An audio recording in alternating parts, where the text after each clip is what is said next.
కల్దీల ఊరు అను స్థలము నుండి యూదులకు అతని రప్పించి అతనికి అబ్రహాము అని పేరు పెట్టువాడవు నీవే. అతడు నమ్మకమైన మనసు గలవాడని ఎరిగి కానానీయులు, హిత్తీయులు, అమోరీయులు, పెరిజ్జీయులు, యెబూసీయులు, గిర్గాషీయులు అను వారి దేశమును అతని సంతతి వారికి ఇచ్చినట్లు అతనితో నిబంధన చేసిన వాడవు నీవే. హల్లెలూయా. ఆయన నిబంధన చేసిన దానికి పునాది ఎవరు? నువ్వే. ఆయన పునాదులు వేసింది నువ్వే. ఆయన విగ్రహారాధనలో ఉన్నప్పుడు తీసుకొచ్చింది నువ్వే. ఆయన తండ్రి విగ్రహాలు పెట్టినప్పుడు తీసుకొచ్చింది నువ్వే. ఆ విగ్రహాలను ముందు పెట్టి ఇది ఇక్కడ సందమామ, ఇది ఇక్కడ నయన, ఇది ఇక్కడ తార అని పేర్లు పెట్టింది నువ్వే. వాళ్ళమ్మ నాన్నలు ఆ విధంగా బ్రతుకుతుంటే ఆ బానిసత్వముల నుంచి తీసుకొచ్చి ఈ రోజు పునాదులు వేసింది నువ్వే. అబ్రహాము వాళ్ళ నాన్న ఆ విగ్రహాలను అమ్ముకున్నప్పుడు ఆ పరిస్థితిని చూసి, అరే ఈ బొమ్మ బాగుంది ముందర పెట్టు, ఈ బొమ్మ బాగుంది తొందరగా అమ్ముడబోతుంది, ఈ బొమ్మ బాగుంది మేము మనం తీసుకెళ్దాము, ఈ బొమ్మ ఉంటే గిరాకీ వస్తుంది, ఈ బొమ్మ పరిస్థితి ఈ విధంగా ఉంది అని వాళ్ళ నాన్న చెప్తుంటే అబ్రహాం అన్నాడు, ఈ బొమ్మ ఒకవేళ దేవుడే అయితే ఈ బొమ్మ నా చేతిలో ఉంది కదా, నేనెందుకు మొయ్యాలి, దేవుడు వెంట నువ్వు నన్ను మొయ్యాలి కదా అని అబ్రహాము ఆయనను గుర్తు చేసినప్పుడు ఆ మాటతోని పునాది చేసిందట. హల్లెలూయా. ఆ మాటతోని వచ్చి అడిగినట, నాన్న నాకు ఒక దేవుడు కనబడ్డాడు నాన్న. ఎవరురా? నయననా, చందమామనా, సూర్యుడా అంటే లేదు నాన్న, యెహోవా దేవుడంట.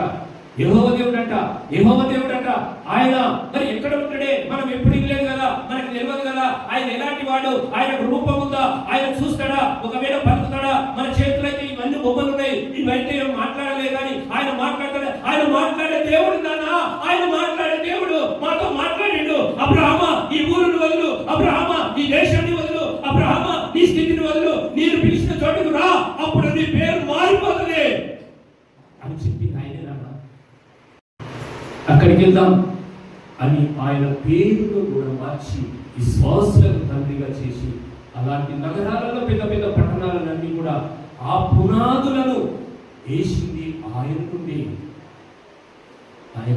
హల్లెలూయా. ఈరోజు మనం ఈ విధంగా ఉన్నామంటే పునాది ఎవరిది? దేవుని. ఈ పునాది లేకపోతే నీ పేరు మారేది కాదు, నీ ఊరు మారేది కాదు. వేరు పరిశుద్ధమైతే కొమ్మలు కూడా పరిశుద్ధమే. ఏరు పరిశుద్ధమైతే కొమ్మలు కూడా పరిశుద్ధమే. హల్లెలూయా. ఇంటి నుంచి ఏం కావాలి? ప్రవక్తలు పుట్టుకు రావాలి. నీ ఇంటి నుంచి పాస్టర్లు పుట్టుకు రావాలి. నీ ఇంటి నుంచి ఎవరు పుట్టాలి?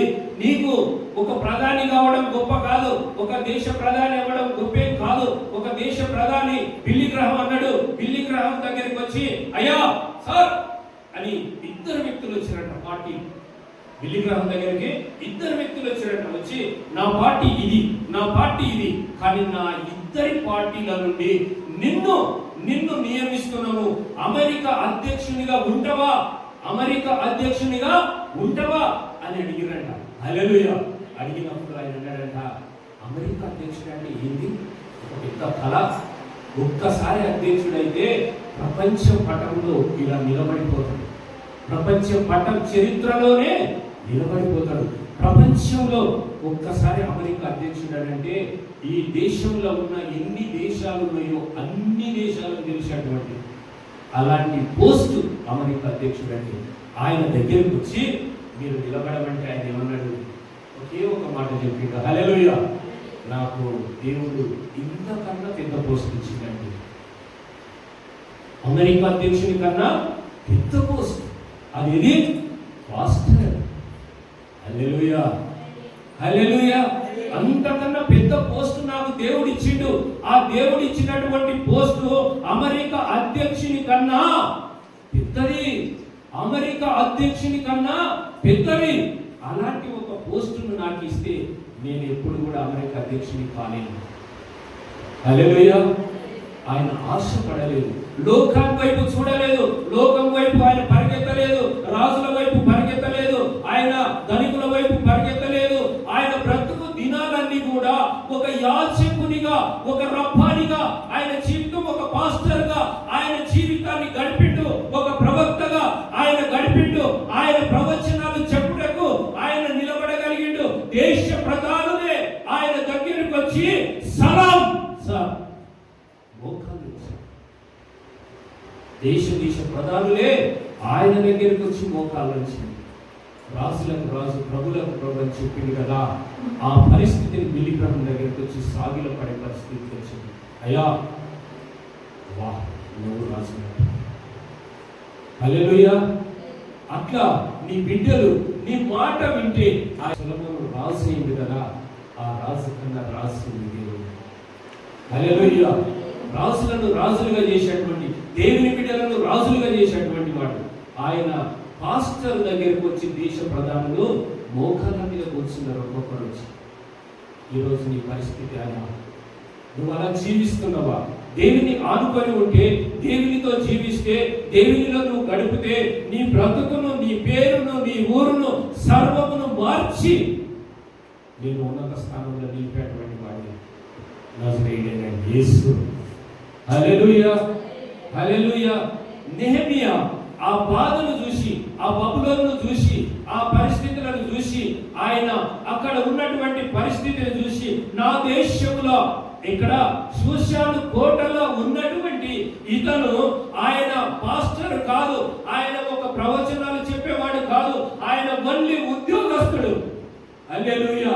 రాజుకు గిన్నె అందించేవాడు, రాజుకు నీళ్లు అందించేవాడు, రాజుతో జీవించేవాడు, రాజు ఈయన తిన్న తర్వాత రాజు తినేటువంటి వాడు. అలాంటి వాడు ఆ ఊరిలో సమాధులు పోయినాయి అంటే, ఆ ఊరిలో తన ప్రాకారపు గోడలు కూలినాయి అంటే దుఃఖించింది.